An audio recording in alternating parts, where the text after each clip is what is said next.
Right, good afternoon. I'm from the Journalism and Media Studies Centre here at Hong Kong U, and we use a system called WordPress, which was originally a blogging system, as the basis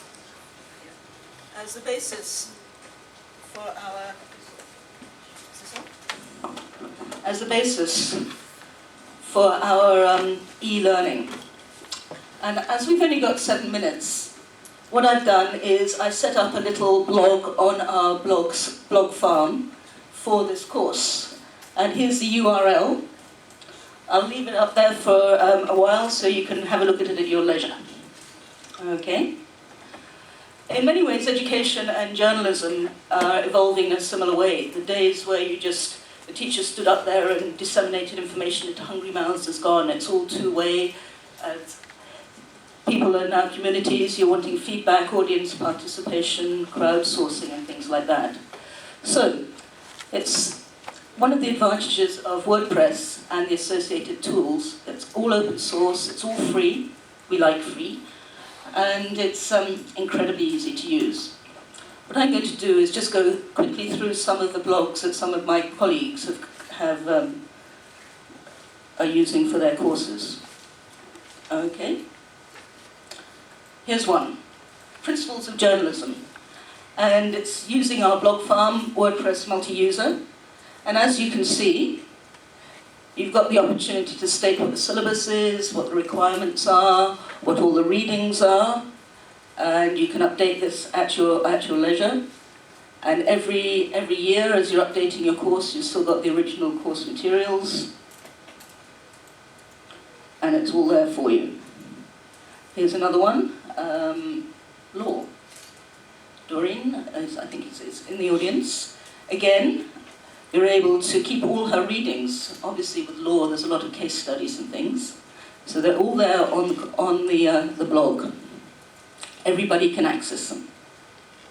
Okay? You can link, obviously. You can embed video. And you can upload Word or PDF documents, any form of documents and form.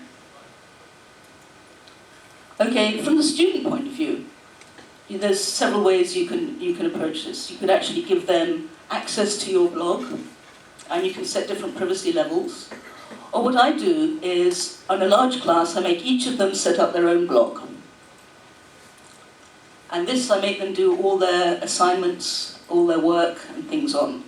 I make them use EduBlogs, which is actually designed for education, but there are plenty of others. WordPress.com. And what I do is I link all of these in an RSS feeder on my iGoogle account. So I can see whenever they've done their assignment, it pops up. So I'm not actually having to click through 100 different blogs. It actually shows up. Sometimes I also encourage people for certain courses, like my advanced online journalism one. Obviously, you want to, let's have a look, see if I can find it.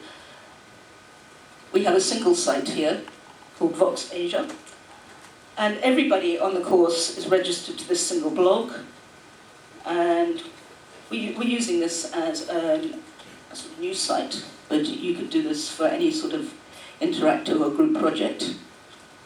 And each of my students has a login, and they're given different access levels. With WordPress, there are so many plugins, you can actually define all the different roles that people have, whether you want them to be able to edit other people's, or just upload, or just be able to put up pictures, all sorts of different levels. And these are all free plugins. Okay. As you see, we use other tools like sound slides and things. All these are either free or very, very low cost available to the public. For instance, polls. I think you mentioned earlier Poll Monkey. We use one called Bldg. These are, again, very easy for quizzes, for exams. They can be spot the dot, multiple choice, or they can be open-ended. Other tools that we use, mapping.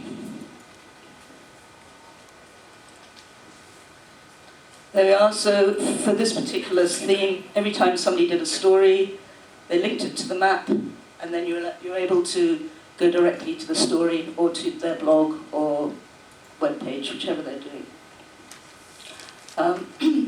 Video, we do two sorts. We do live feeding. This is very useful. I mean, you're videoing this now. We would probably link this up to Ustream, which means it's going out live. You embed it on your blog, and anybody can see it, and at the end it's automatically recorded. We use Vimeo to host, because YouTube only allows you to do 10 minutes. It's unlimited using Vimeo, also Vidler. We also use a program called Jing, which allows you to take a video of your screen and it records your audio as you're explaining something. So, you know, if you're in the maths department trying to explain Fermat's theorem or something, that would be up there. You can embed it so people can see it at any time. And as I say, this is all very, very, very easy to do.